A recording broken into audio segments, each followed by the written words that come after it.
Salut à tous, c'est ZS Trader pour Ishimoku Academy 2.0.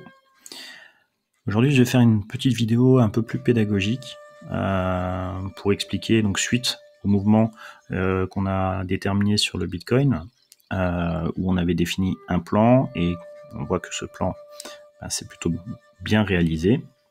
Et je vais essayer d'utiliser ça comme support pour faire une introduction à la théorie ondulatoire. Alors, la question est, est-ce que Hosoda a découvert le génome du mouvement de marché en 1915? Alors oui, ça fait bizarre, ça va peut-être vous faire sourire quand je vous dis ça.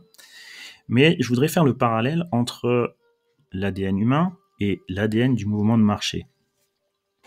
Et cherchez, on va pas faire un cours de biologie, mais vous regardez sur Wikipédia un petit peu comment on détermine l'ADN. J'ai pris quelques phrases à l'intérieur ici. Donc l'ADN est constitué de séquences de nucléotides parmi les 4 suivants: A, adénine, C, cytosine, T, thymine et G, guanine.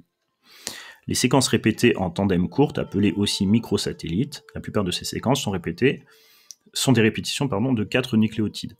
Donc un exemple, CTGG, CTGG, etc. etc.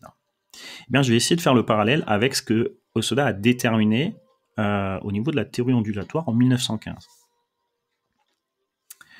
Les nucléotides du mouvement seront appelés les fluctuations, et selon la théorie ondulatoire de Hosoda, ils sont de l'ordre de 4, exactement comme les 4 nucléotides de l'ADN, donc N, P, S et Y. À noter que chaque fluctuation se compose de 3 vagues. Donc effectivement ici, si je prends dans la fluctuation N, on a une première vague d'impulsion, une deuxième vague de correction, une troisième vague d'impulsion. Et c'est la même chose pour la P, la S et la Y. La seule différence étant les hauteurs respectives de chaque vague. Donc l'ADN du mouvement est donc composé d'une séquence parmi les 4 fluctuations suivantes, N, P, S et Y. De même, pour Hosoda, une séquence répétée, donc les microsatellites qu'on a appelés ici, ces microsatellites dans l'ADN, ces microsatellites peuvent se faire en 3, 5, 7 ou 9 vagues, soit une fluctuation, 2 fluctuations, 3 fluctuations ou 4 fluctuations composées. Alors on va faire un exemple. Si je vous donne la séquence NPN, c'est une séquence que vous connaissez puisque c'est une figure chartiste très connue. Donc je vais vous la montrer ici. Et donc on a ici une N en blanc, puis une P en rouge et une N en bleu. D'accord?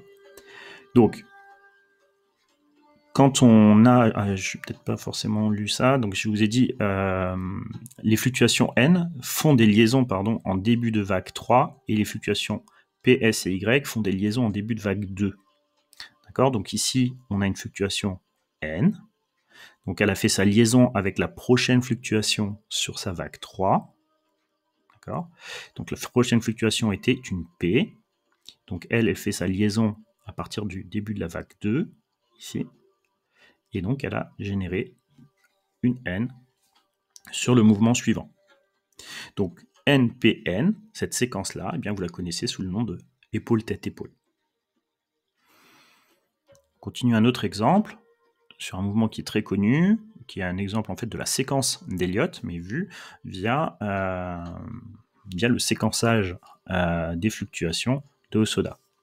Donc le mouvement d'Elliott, il est connu pour dire le mouvement se fait en 5 vagues, donc la vague 1, 2, 3, 4 et 5, et puis une correction, s'ensuit une correction en ABC, donc A, B, C.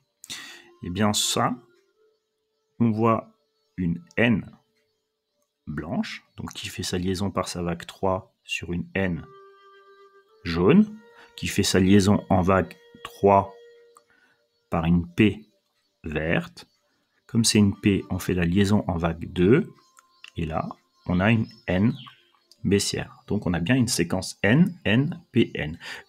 Tout mouvement de marché peut être découpé avec ces 4 fluctuations N, P, S et Y.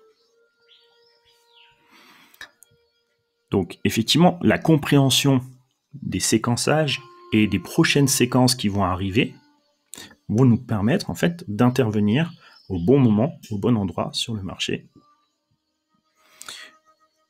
Donc, tout comme l'étude de l'ADN humain permet d'identifier à coup sûr un individu, l'ADN du mouvement déterminé par Hosoda permet de comprendre et de déterminer le mouvement. Et si vous comprenez le mouvement, vous saurez où intervenir dans le marché. Mais tout comme généticien, d'accord, ça s'apprend pas en une nuit. Eh bien, la compréhension du mouvement selon Hosoda, eh bien, vous faudra un petit peu de temps pour le comprendre, mais avec de la passion et du temps, eh bien, tout arrive.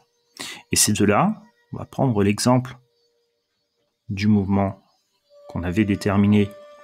Donc, on attendait des informations pour le 20, et puis on a dit, OK, avec ce qu'on a vu, le prochain séquençage devrait terminer à 29 000 pour le 22 ou 23 janvier. D'accord ? Et on a déterminé ce séquençage futur avec ces lignes qu'on appelle des lignes de force et l'endroit où ça devait arriver. Et le déploiement du mouvement réel de ce qui s'est passé, eh bien vous l'avez en dessous, ici. Voilà. Voilà un exemple de l'intérêt de la théorie ondulatoire. Donc la question est-ce que Hosoda a déterminé le génome du mouvement en 1915 ? Je vous laisse y réfléchir.